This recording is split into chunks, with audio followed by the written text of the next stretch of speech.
السلام عليكم ورحمة الله وبركاته. walaal janaalka fiirsanaysa waa Zaid Official fadlan haddii tahay marka ugu horeysay oo janaalka soo booqato walaal subscribe saar anakin maaminka balaalkeena afurtid maanta waxaa idin wadnaa faa'iidada uu leeyahay basbaaska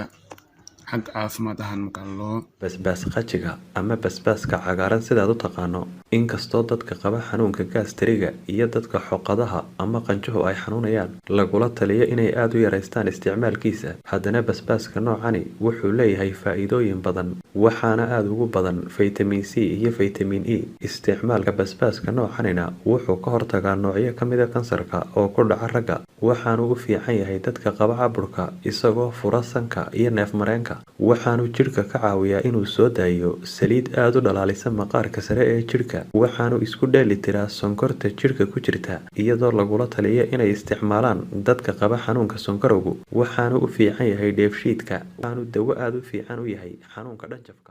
khasaaraha lagala kulmayo basbaaska haddaan saddexba ka soo qaadano koowaad waa active tonsillitis inuu xanuunkan leeyahay tonsilliska qumaamka Soomaalidu u taqaano ama xoqadaha dadka qaar inuu ku kiciyo waa qodobka labaad inuu sameeyo wax loo yaqaan gastric bleeding dadka iyaguna gastriga leh inuu dhiig bax ku abuuro oo markaa calooshu ay gubato ay hurto